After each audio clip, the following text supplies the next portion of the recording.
Hi there, welcome to the Raven's Call. I'm Eric Wordweaver Sjerven, Gothi of the Ridgarfolk, and I'd like to welcome you to the show.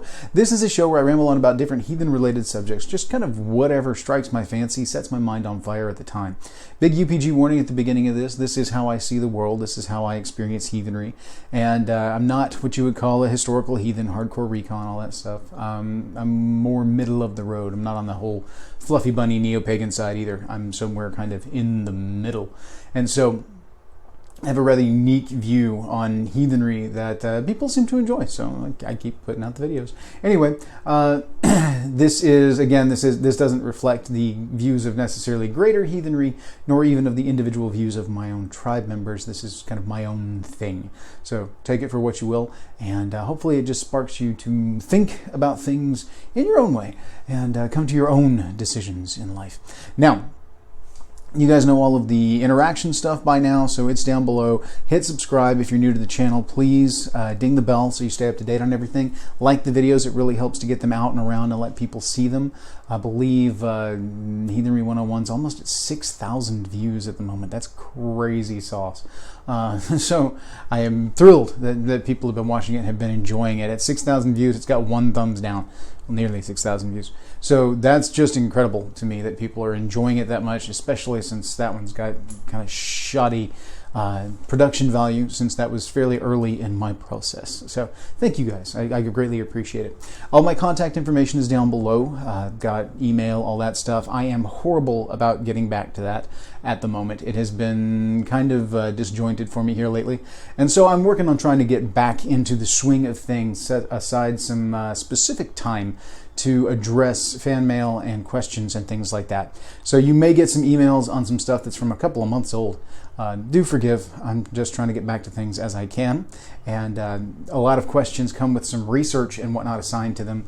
And I don't really have a whole lot of time to chase everybody's research subjects. So I may or may not be able to get back to you in a timely manner on some of the things that require some research.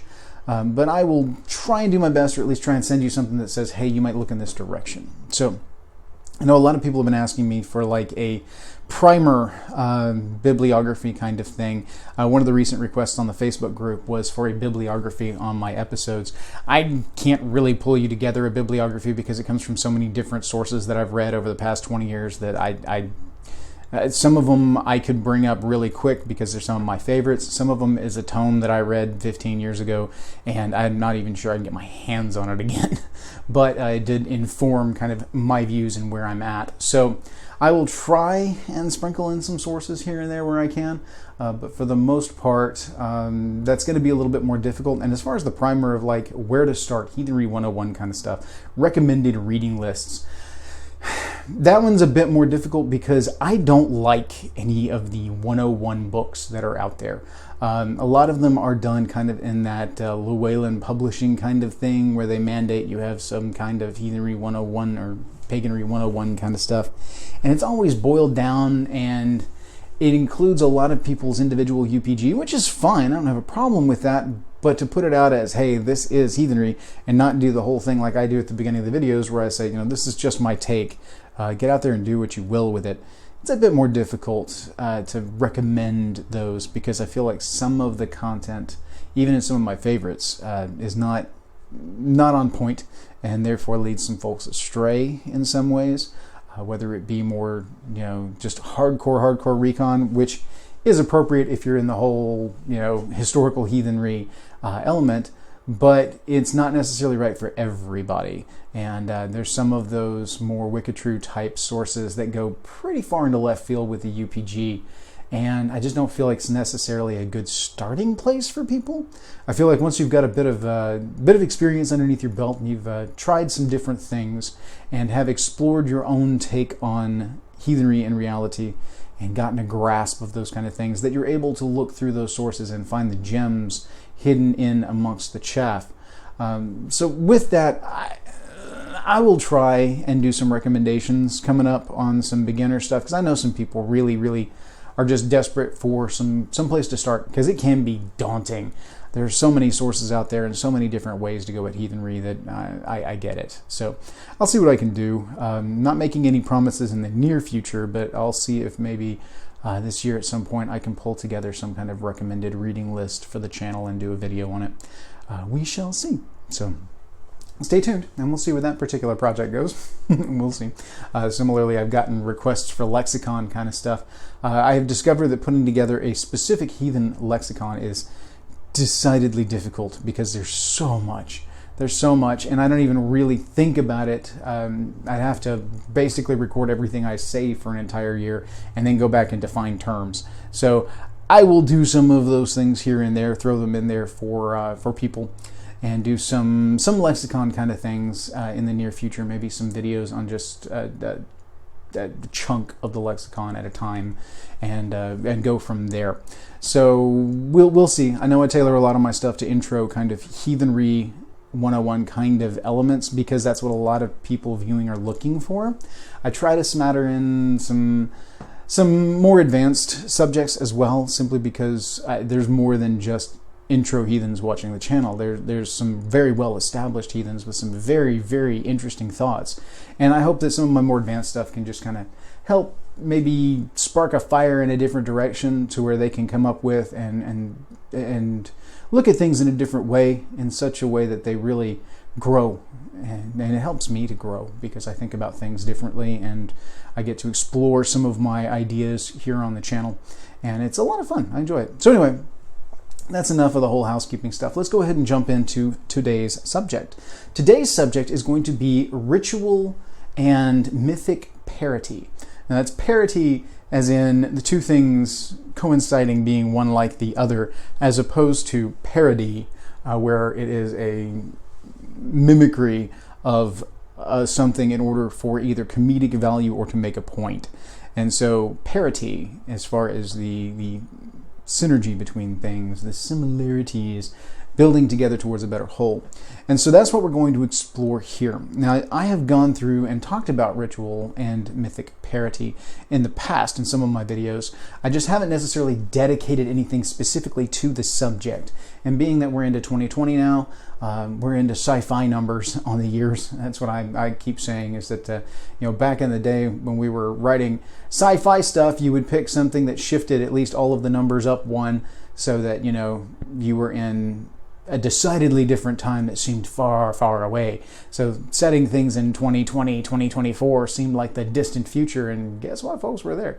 So let's use that new world to explore some cool ideas, all right? So with regards to ritual, now we've talked about the basis of ritual and what ritual is for. I'm looking specifically at, let's look at like bloat or feigning, or however you want to refer to that particular ritual. There are some specific things that you will find certain tribes incorporate within their ritual, and there's some very specific reasons for that, and specific modalities that grow out of that kind of attack on doing ritual. Now, as far as bloat goes, you're familiar with the basis of bloat. If you look at, say, classical animal sacrifice type bloat, wherein an animal is sacrificed to the gods and then the blood is used as a conduit to bestow the blessing upon the people. You'll also see these blessings bestowed upon items and things like that. In the movie Beowulf and Grendel with Gerard Butler, there is a really good rendition of bloat, of blooding bloat. And you see the Gothi go through and gather the blood and everything, and he sprinkles the blood with the blodtain, and he goes through and blesses Hrothgar and his people, and then he goes around the hall, Herod, and he blesses the hall. He bloods it lucky, is what he says. I blood you lucky. That is bestowing the blood, the blessing of the gods, in order to bestow luck upon the individuals. Very, very heathen, very, very cool. If you haven't seen the movie, it's an interesting take on the Beowulf storyline, at least the first part of it, where Beowulf faces Grendel. I have some issues with it in that it humanizes Grendel a little too much, but this isn't a review video, so we're not going to go into all of that. But do check it out, at least to see bloat represented in a movie, and done in a surprisingly accurate fashion. It's really kind of cool. For all the things that they got wrong with the movie, there's some things that they got really, really right. And so seeing that was really cool.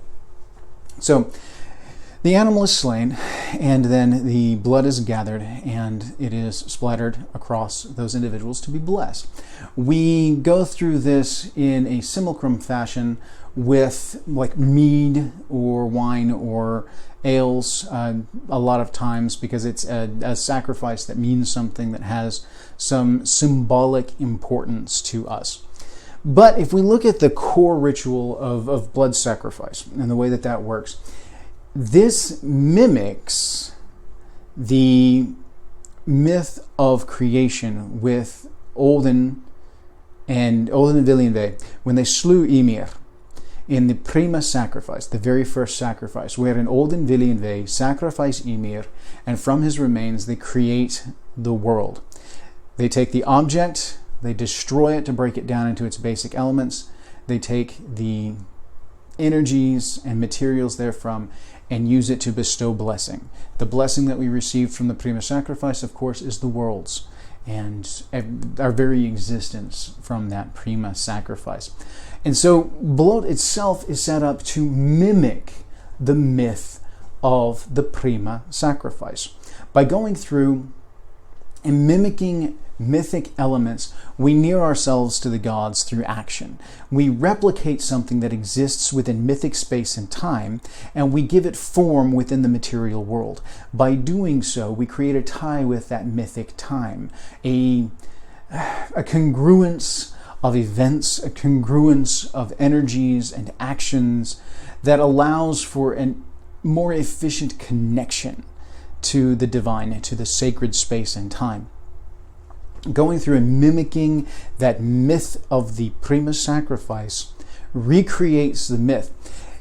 When you boil it down, the ritual space becomes this permeable membrane. It's a mix of the mythic space of sacred time and sacred space and the physical plane in which we exist.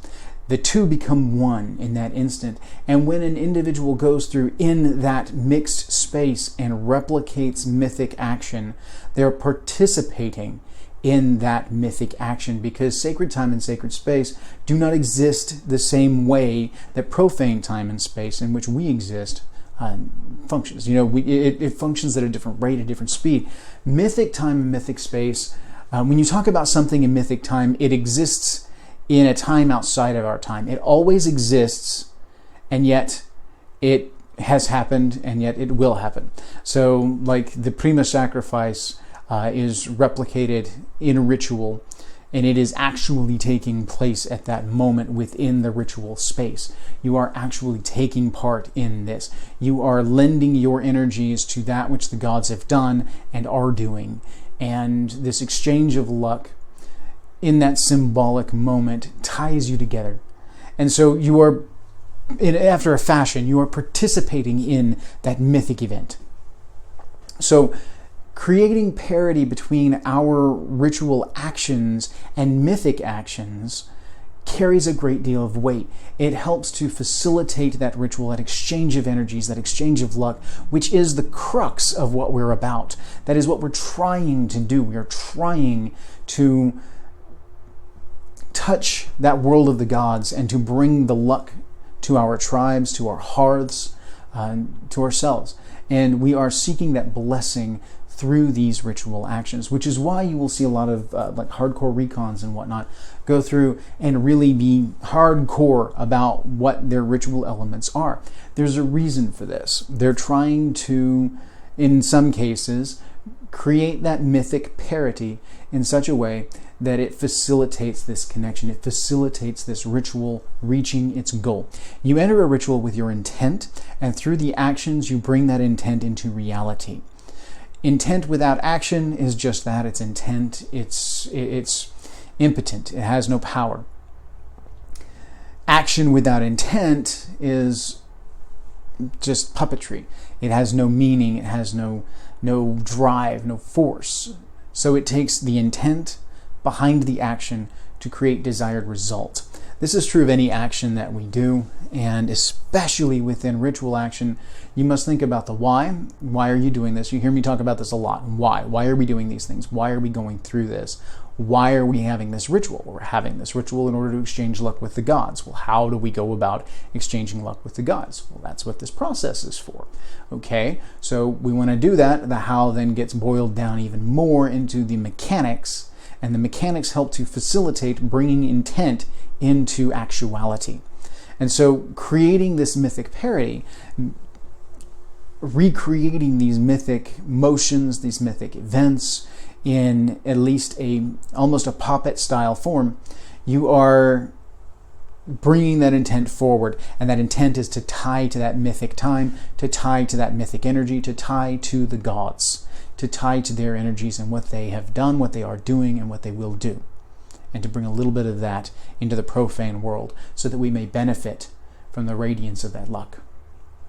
So how does this play in with ritual? How does this play in with creating our rituals in modern times? Because our ancestors had their way about going about things, their ritual structures and everything. If you're more of a historical heathen, you're probably looking to recreate those specific ritual elements in order to gain what they had. A lot of modern heathens like myself like to find parity with their actions, but to give it our own, to tie our own tribal identity to these ritual actions. And so it's okay to think outside the box a little bit when it comes to ritual, because as long as you're keeping the why pure, as long as you are doing this specifically to create this connection, you're not doing this to put on a show, you're not doing this just out of some sense of obligation, although it is an obligation, and you are fulfilling an obligation, and through fulfilling obligations you build honor with the gods and increase your relationship with them and increase the gains that you get from them.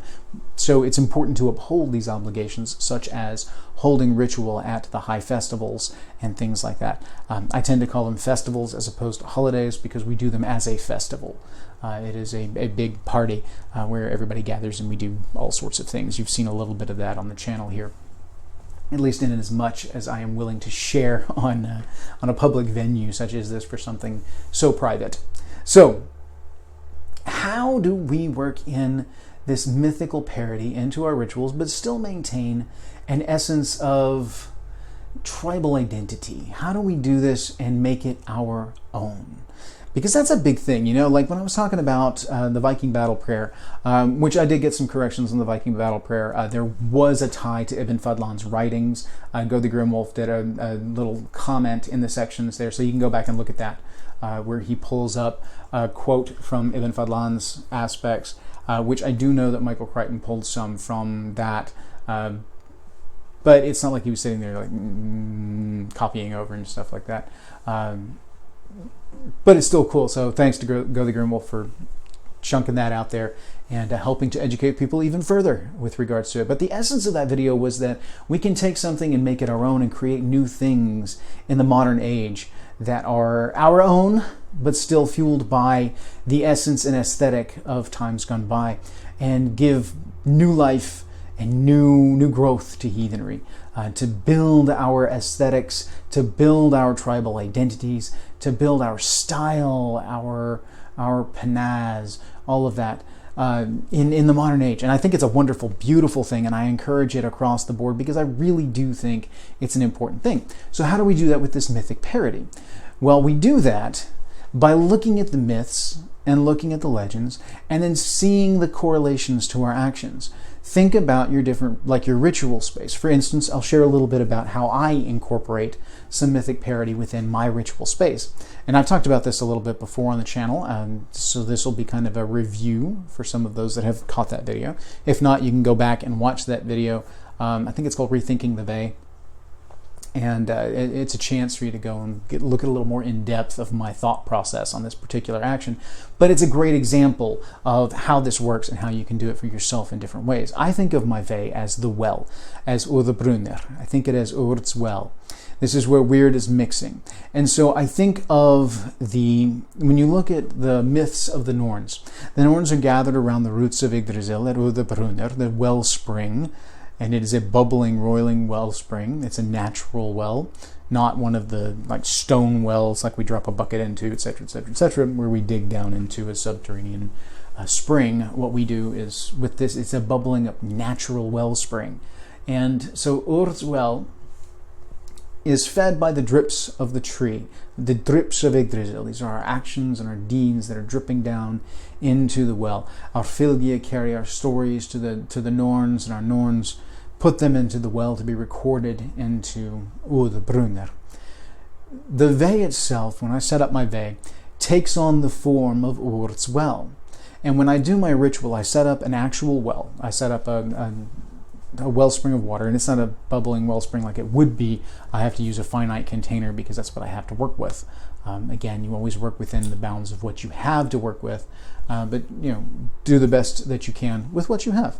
So I take a wellspring, a trough, and I fill it with water, and I set up my wards and everything to establish that this is indeed the well. This is where this is coming from. Now, the specifics on that I'm not going to get into because that's my own tribal thew, and that's not for public consumption. But there are ways you can explore how to do that yourself, and conversations with established heathens will help you to kind of get to that space. So anyway, I take the wellspring, and that is the basis. I put it at the root of Yggdrasil at my altar. My altar serves as the root of Yggdrasil. We take a ladle made of a gourd, a natural element, a natural ladle, and I will, like the Norns who cake the root of Yggdrasil in the mud and water, the white clay of Udbrunner, I take and I put the water onto the altar, which serves as the root of Yggdrasil. The reason I use the altar as the root of Yggdrasil is the altar is that permeable membrane between the profane and the sacred. And then the energies that we pour feed up the root, and then the blessings of the gods rain down on us like the dew dropping from Yggdrasil. And so I'll feed this root with the water, and we will put our offerings into the well. Sound familiar? So we'll put our offerings directly into the well, or we'll burn them if we're using fire for that particular thing, and a lot of times, and then I will incorporate ash into the well. If we're using mead or some other kind of liquid as the offering, then I will pour it into the waters. But the idea is to incorporate our gifts into the waters, to bog them after fashion. The three B's, burn it, bog it, bury it. Those are the main venues of passing the permeable membrane. To sacrifice your item to the gods or to the spirit realm is to pass through a permeable membrane, be it fire, water, or the surface of the earth. So burn it, bog it, bury it, the three B's of sacrifice. So we use the bog it mentality in this one, and so we will incorporate it into the well, and then that energy is mixed with the well. That's our energy is mixing in with the well, and then I feed that onto the root of Yggdrasil, like the Norns feeding the root of Yggdrasil. And so here we establish mythic parity with the myth of the Norns. The myth of the Norns really jives with kind of the mentality that I'm going about with ritual. So we'll make our offerings into the well, up to the root, and then the blessings of the gods come down on us. And then we will use that water to bless the folk with the tame. This also serves a secondary purpose of diluting possible staining liquids and things like that might otherwise ruin individuals' garb coming to a ritual. It helps to dilute that a little bit so you have less of a staining issue. Not perfect, but it does help a little bit, and that's just a kind of pragmatic side effect of it all. But still, the main essence here is to incorporate the gift into the well and then send it through the root to Yggdrasil, to Asgard, to the gods, and then the gods will rain down their blessings upon us. Use the blottein and the bowl, which I will fill the bowl with water from the well, blottein, and then I will bless the people with it. And of course, I will have one of my representatives from my tribe, someone near and dear to me, to do my blessing from the bowl as well. So that's how all that goes. And then, of course, I will pour the remainder of the water back to the root of Yggdrasil, because all things go back to the gods. And in the end, of course, I'll have blessed the Ve and everything in the process as well, and our guardians of the Ve, which are local spirits that have kind of taken up a guardian kind of role over the Ve and our property. So they're really cool. It's Leaf Rustler and Shield Rattler. Great spirits, love them. So mad props to them, hence throwing them out on the channel. So I will do these processes all in mimicking the myth. Now, there are other ritual elements that you can do to pull in mythic parity. I've established here how I go about blot or offering in a different way than what we would necessarily see with just a standard, run-of-the-mill Asatru type blessing. It's all still there, but I've added elements from a mythic point of view that help to create that parity, to help to it's mythically sound, and it helps to incorporate that mythic element into the ritual itself, making it stronger, making it more involved in a lot of ways, and it just feels right in the process of doing it. You can tell when you go through that it jives, and you can feel the energies at work, you can feel the energies at play. These trappings, while not necessarily essential to the workings of a bloat, have become essential to the way that Hridgar does our blessings. So there are other things that you can do. All right, we've looked at that. We already use the well mentality when we're talking about Sumbul, because in Sumbul, at least the way we do Sumbul, which is, of course, like I've said before, the 3 rounds, there's a more historical aspect of Sumbul that you can look into if you're interested in that. But our ritual serves for our purposes, and the way we do it I like. So we jive with that, and it's my hall, it's my call. So we go from there. The well is the horn. The horn is the well. And we are actively putting our deeds, actively putting our actions into the well. And we are sharing our stories, we're sharing our deeds, and we're recording them down. In that instance, we are, again, mimicking the Norns, mimicking this mythic action of feeding the well with our deeds and our actions. Mythic parity at play. I see a lot of things in the references, like you'll see old folk traditions of processionals. Processionals are really cool, and something that's fallen by the wayside. Like, for instance, a processional is where you will have a group of individuals come through a festival area, and sometimes they'll be in costumes or garb, and like one of the more famous ones is around the time of Winter Nights, and coming into the Yule time, with the Wild Hunt. And you will have young men of the tribe don costumes and then come just raising a ruckus in this big running of the bulls style processional, where they'll come through and kind of create some havoc, make some noise, hoot and holler and whatnot, maybe cause a little mischief in the process. And then this mimics the myth of the Wild Hunt. This helps to chase out wild spirits. It helps to bring in the spirits of the ancestors. And it's a festive thing that brings everyone some joy and some light. Some of the festivals I've seen in the past have done like fun games where they'll go through and do like boffer weapon battles, and then be like the Jotun versus the gods and stuff like that, to mimic the myth of the wars, or even the Vanir Aesir War.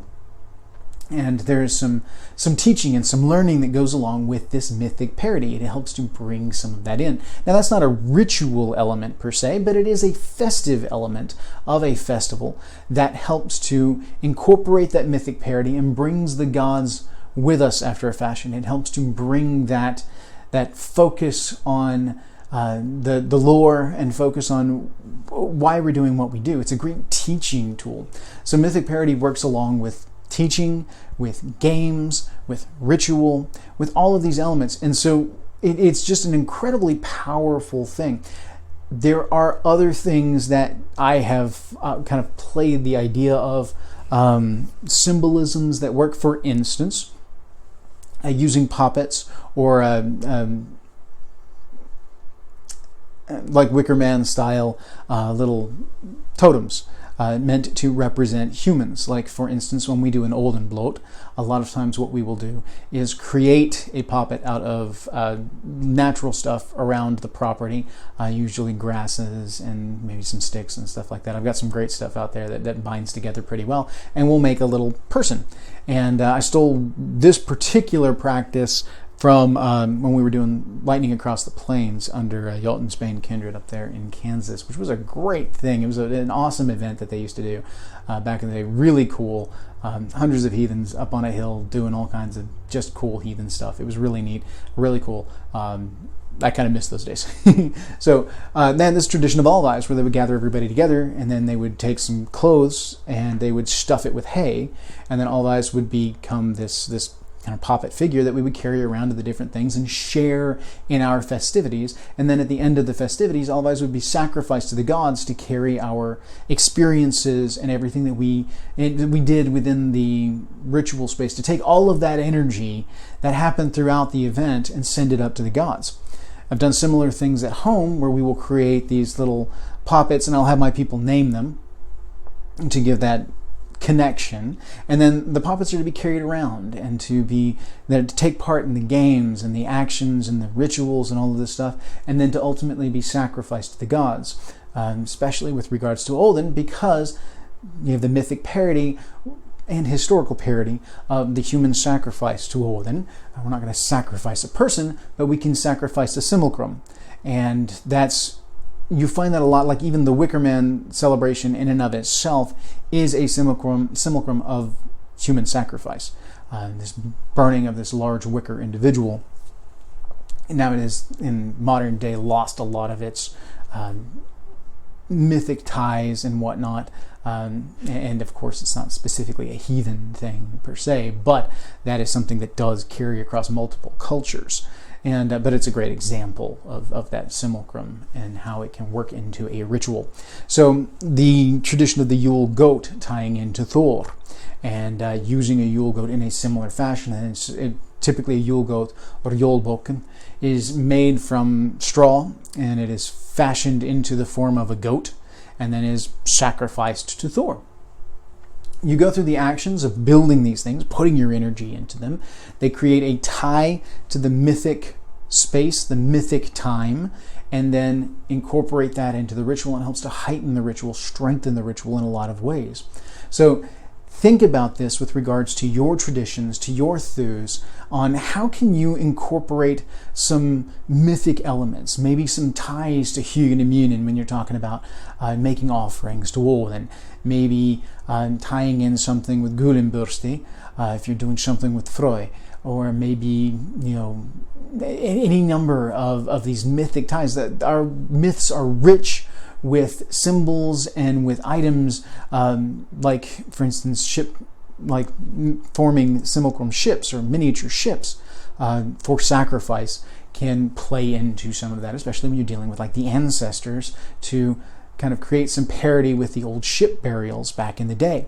There's all kinds of really cool things that you can do with this, especially if you look at some of the mythology with regards to like Odin and his journeys to the underworld, to Helheim, and looking at some of the symbolism of the road to hell, the travel to hell, and maybe working in some of those mythic elements when working with like ancestors and things like that to help to bridge that gap to the other side, even though you typically do those things when the veil is kind of thin. Anyway, this will help to thin the veil in other times and help to, it's that psychopomp kind of thing. You're following the path of the psychopomp to the underworld to help make that connection. So anyway, that's kind of just a quick thing on the importance of mythic parity. Originally it was going to be just in ritual, but it kind of grew into some other things. But I think it's a really cool, really important thing to explore, and I think we would all benefit from exploring it more deeply, seeing where these things go, and helping it to build our rituals and our ways of doing things to make something that is decidedly heathen, but still decidedly our own. Because I don't know anybody else that uses the same kind of modality that I do with the well with regards to ritual. So far I'm the only one I know that's doing that kind of work. I'm sure there's others out there that are doing similar work. I just haven't run across them yet. and who knows, some of you may incorporate some of that in your own stuff. And if that's the case, please shoot me a line and let me know how it's working for you, or if you've gotten any kind of really cool ideas or something that's really worked for you in Ritual. I'm always looking for new insights and to explore things in a different way. I'm constantly trying to learn and constantly trying to grow, which I hope is what you take away from the channel, because this is the purpose of the channel, is for everybody to kind of think outside the box a little bit and to grow as heathens and as people. So anyway, that's going to do it for today. So thank you guys for watching. I really appreciate it. Keep in mind all the stuff down below. I do have a P.O. box there if you want to send some stuff in. I have gotten a little bit of fan mail. I think I've shown it on the channel before. But if you send in stuff, I will, as long as it's appropriate and it's not tied to any like not so true, white supremacist kind of stuff, I'll show it up on the channel. So it just depends on how appropriate it is for display on the channel. If you want, if not, then tell me in the thing, and I just won't show it, but I will appreciate it nonetheless, and maybe still give you a shout out. Who knows? So thank you guys. I appreciate it. Hail to you all. Hope your 2020 is amazing, and may your hearth fires burn bright.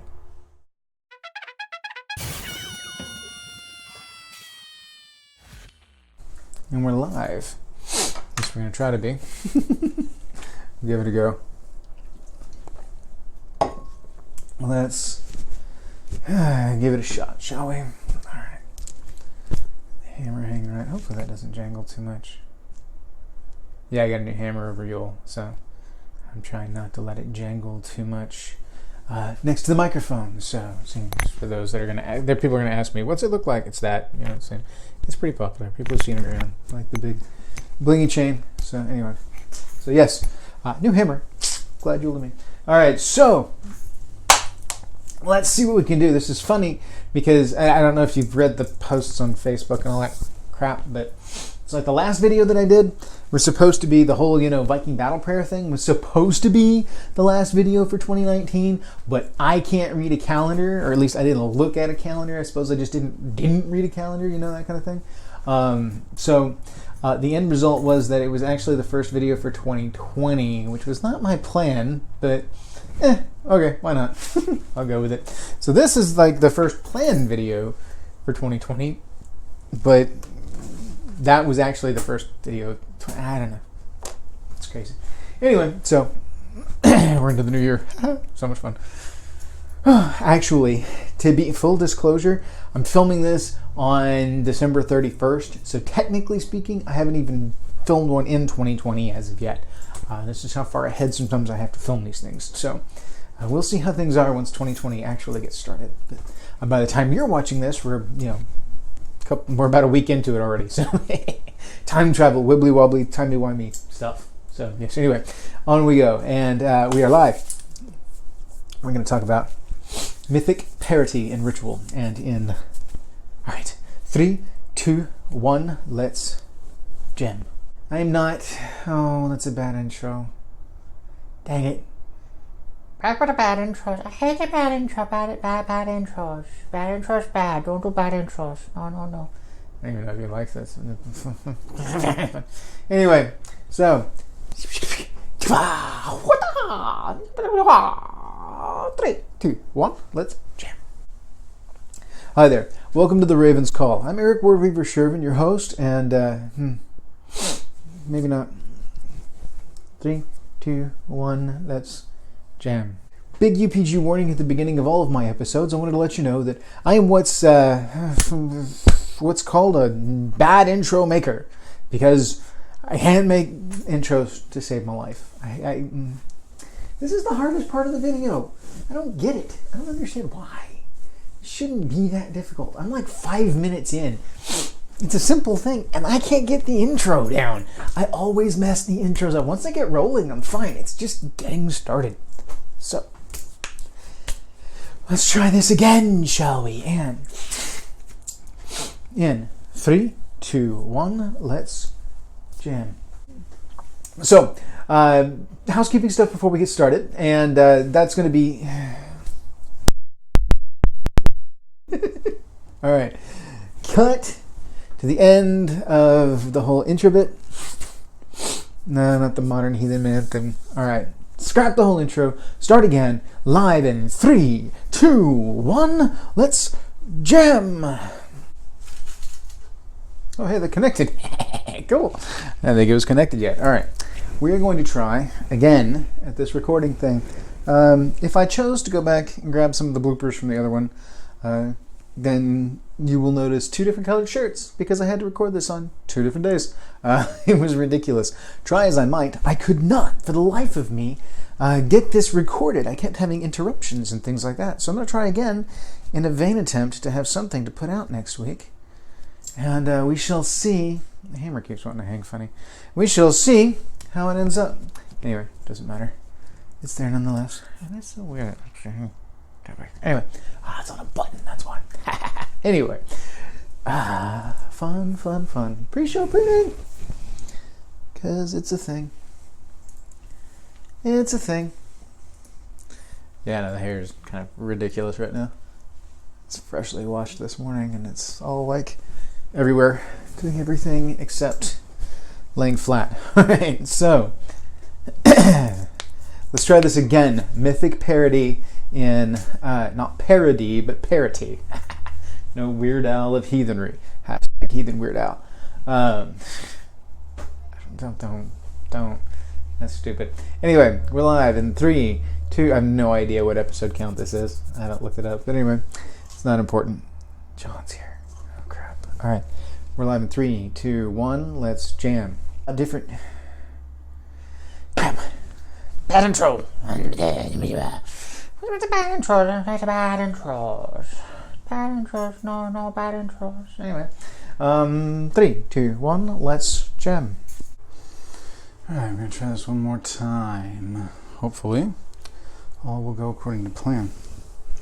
This is like my 3rd or 4th time to try and shoot this, so I'm going to see if maybe, just maybe, pull it off. Beginning of the year is just nuts. Crazy times. Just getting stuff taken care of. So much fun.